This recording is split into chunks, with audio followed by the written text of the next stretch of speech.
E para encerrar o programa de hoje, fique agora com o quadro Galeria Zeppelin. A educadora e pedagoga Cris Poli, a Super Nani, ofereceu uma entrevista exclusiva para o nosso programa. Acompanhe!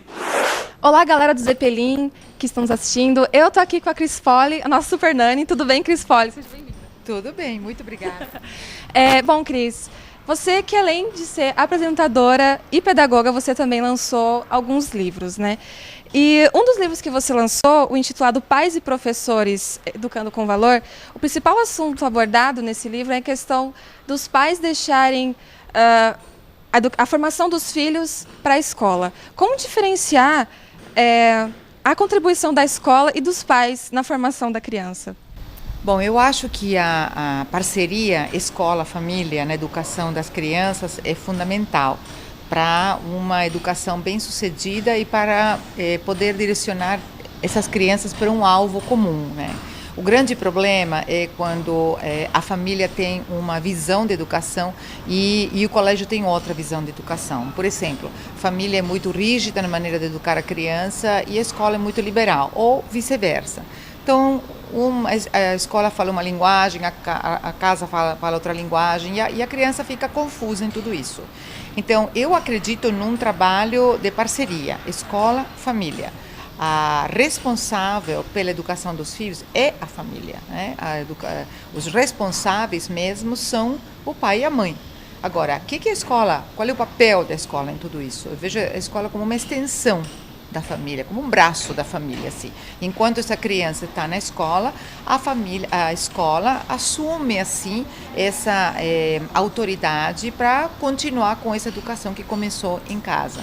Então eu vejo esse trabalho, um trabalho em unidade, um trabalho em que a família se aproxima da escola, a escola traz a família para dentro da escola para saber o que ela faz, como que ela lida com disciplina. Não estou falando nem da parte acadêmica, se bem que isso, claro que é muito importante, mas estou vendo a parte de formação de personalidade, transmissão de valores, de princípios, de posicionamento com respeito a mau comportamento, bom comportamento, disciplina, elogios, incentivo, enfim, uma série de coisas que tem a ver com a formação da criança. Uhum. Na sua visão, qual que é o fator negativo que você vê que é predominante na educação das crianças? Bom, eu vejo várias coisas que estão interferindo hoje numa educação assim bem-sucedida, que eu chamo bem-sucedida porque eu vejo que os pais hoje estão muito perdidos, desesperados, não sabem muito bem o que fazer, falo isso, não falo que não, falo que sim, criança faz birra, criança faz isso, como que me posiciono, sou pai, enfim, tudo isso aí, né? Então, eu acho que um dos fatores negativos é a dificuldade que os pais têm em assumir a autoridade que eles têm.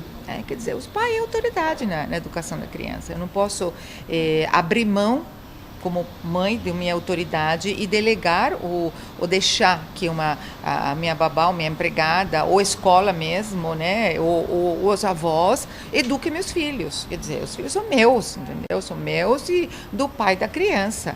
Então, eu tenho que assumir essa responsabilidade. Eu preciso saber o que eu quero para meu filho.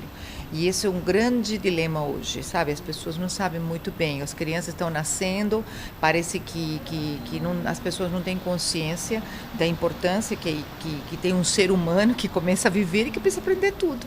Então, eles têm meio dúvida, sabe, da autoridade deles. As crianças, naturalmente, elas vão aprender tudo e elas vão acabar desafiando os limites, acabar desafiando a tudo aquilo que se levanta para colocar um limite para eles. É normal, da evolução, do desenvolvimento de um ser humano. Cabe ao pai saber quais são os limites, entendeu? Cabe ao pai dizer que não quando corresponde, com tranquilidade, sem medo, com confiança. Dizer que sim também, o porquê não, o porquê sim, entendeu? Transmitir valores, olha, eu acho que isso é importante para a tua vida, o teu posicionamento, relacionamento, amizade, colaboração, honestidade, tudo isso o pai tem que ter claro. Então, a autoridade é um problema. Outro problema é a falta de valores definidos para as famílias ou para a sociedade em geral, entendeu? É meio relativo tudo, sabe? Uma coisa que é importante para você, para o outro não é, um valor que é importante para um, para o outro não é. Então a criança fica naquilo que sabe, que não sabe muito bem o que ela recebe. E quando isso está nos pais, fica muito pior ainda, entendeu? Então, acho que isso aí é complicado. O pai precisa se informar, precisa saber o que ele quer para poder transmitir para os filhos com convicção. Pode errar? Pode. A gente aprende na base do erro e do acerto. Ninguém nasce sabendo, entendeu? Ninguém nasce sendo pai ou mãe, né? Você vai aprender sendo pai e mãe.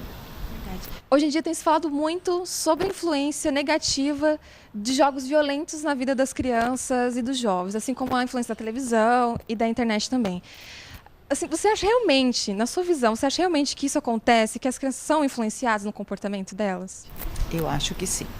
Eu acho que a criança é influenciada muito por tudo aquilo que rodeia ela constantemente e bombardeia ela constantemente com conceitos e com toda essa parte visual.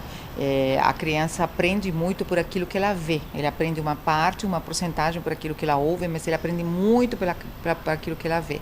Então, quando uma criança está constantemente na frente de um computador ou com um videogame e vendo, e não somente vendo, como também participando de jogos violentos, né? Porque os jogos, eu tenho visto cada coisa por aí, quer dizer, eu não sou da geração do videogame, meus filhos também, quando eles estavam na adolescência, estavam começando o videogame, né?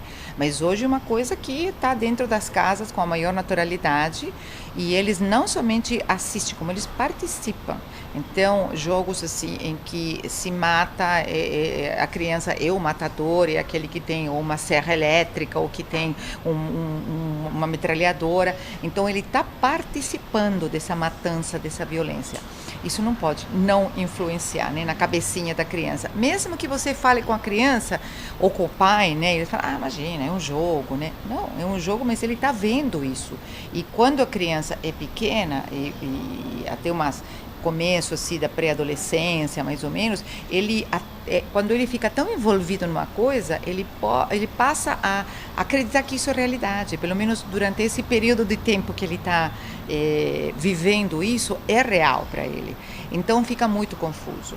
E eu vou te dizer uma coisa, eu tenho experimentado isso em casas que os pais, uma das reclamações que tem dos filhos é que eles não conseguem dormir sozinhos porque eles têm medo. Entendeu? Então, aí você começa a conversar, medo de quê? E aí medo de monstro, medo disso, medo do outro. Então, o que eu tenho feito? Eu tenho feito assim, olha, desenha aquilo que você vê no teu quarto. Mas, olha, tem dado assim certinho. O que essa criança desenha é aquilo que ela assiste na televisão ou aquilo que é do videogame. Eu não preciso falar nada para os pais, entendeu? É simplesmente pegar o desenho e mostrar para eles. Então, isso acaba, assim, interferindo realmente na personalidade da criança e no desenvolvimento dele, até nessas coisinhas que acaba atrapalhando os pais, que ele não quer dormir sozinho porque tem medo e vai lá se enfiar na cama dos pais.